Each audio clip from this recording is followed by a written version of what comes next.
All right, welcome back to the deep dive. Yeah. Today we are going pretty deep on a specific fish cooking method. Okay. We've got this YouTube video from the Fish is Good TV channel, and the title of this one is Best Way to Cook Fish, Granddaughters-Approved. Interesting. So we're going to try to break down this recipe Okay. and figure out what makes it so good, even for picky eaters. Sounds good. The video goes through a method for preparing dilling cod that was a huge hit with the creators' granddaughters, who, as you can imagine from the title, Yeah. were not huge fans of fish to begin with. Got it. So our mission, if you will, Okay. is to really understand each step of this recipe and see what we can take away from it that will help us all become better cooks. I'm ready. Okay, so right off the bat, we learn about the fish they are using, and it's a mild cod that they caught off the Oregon coast, Okay. somewhere between Charleston and Bandon. All right, so we're talking fresh caught fish. Yeah, definitely fresh. And the first step of this recipe is pretty interesting. Okay. You soak the whaling cod in buttermilk Interesting. for a couple hours. Buttermilk, huh? Now, why do you think they do that? Yeah, that's what I was wondering. What could that buttermilk soak be doing to the fish?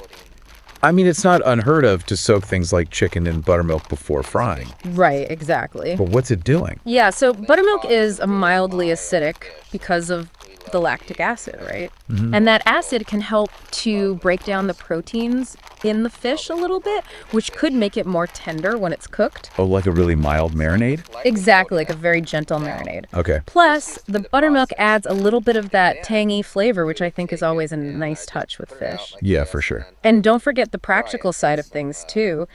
You know, buttermilk has proteins that can help the batter stick to the fish better. Oh, right. It's a classic trick for fried chicken for that exact reason. Okay, so we got the buttermilk soak for tenderness, flavor, and to help the coating stick. Right. What comes next? So after the buttermilk bath, they coat the fish in Pride of the West batter, Which is... which is just seasoned flour, they say. Oh, okay. So nothing too crazy yet. Nope. And how do they coat it? Well, they use a gallon bag. Oh, really? Yeah, which seems like a smart way to keep things neat and make sure you get a nice even coating on the fish. That's a good idea. And they emphasize getting a light coating, Okay. so you don't want to overdo it with the batter at this stage. Makes sense. You want to keep it delicate. So it's buttermilk, then the seasoned flour, Yeah, and then right into the frying pan. well, not so fast. Oh, there's more. There's more. Okay. But the video does mention that just doing those first two steps, you know, the buttermilk soak and then the seasoned flour coating and frying that in olive oil, Yep. that was their original method. Oh, interesting. And they said it was really good, even just like that. Okay, so that's like the baseline recipe. Exactly, a solid foundation. But then, But then they wanted to take it up a notch, add some more texture. okay, I like where this is going. Crunch time. Crunch time. Panko breadcrumbs enter the picture. Panko, the king of crunch. Exactly. They specifically mention how light and crispy panko is. But here's where things got a little tricky, Okay. because they tried just putting the panko straight onto the seasoned flour and it just wasn't sticking properly. Yeah, that makes sense. You need something to help it bind. Right. And they tried mixing it, they tried pressing it on, but it just wasn't working as well as they wanted. So what do they do? This is where the brilliance comes in. Okay.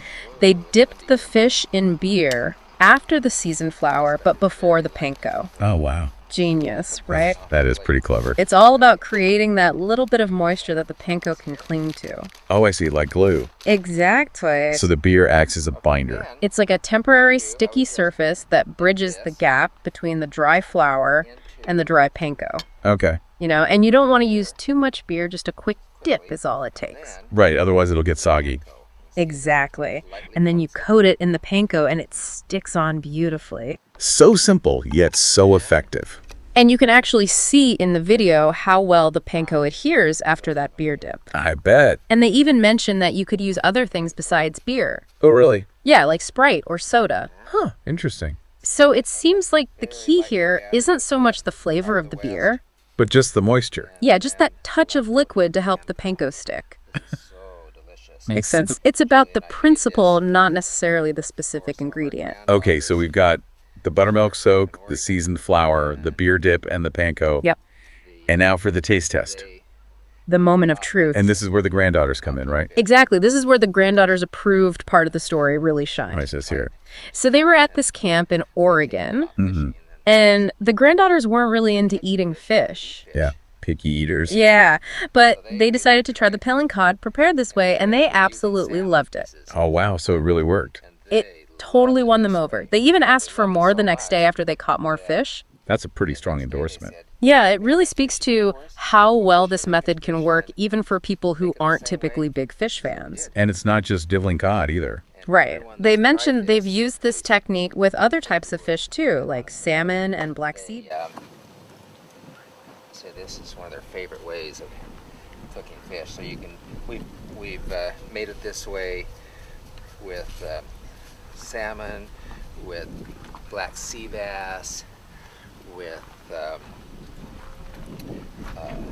halibut that we've caught, and it all turns out really good because you have this light coating of the Pride of the West fish batter, and then that locks in the moisture. Then you have the light coating of this panko, which gives it this crunchiness. Okie dokie. Well, there we go. So now we have our fish ready for cooking. So now let's get the grill ready. Now we have the fish that we have battered with the Pride of the, first soaked in buttermilk, then the Pride of the West, and then beer, and then panko. So now we're just gonna fry it in this olive oil and put it in there. Lucky here, I can get it all in one time. Now we'll cook this for 3 or 4 minutes on each side until it's golden brown. This is so yummy. Okay, so TV, and we'll see you next time. Over and out.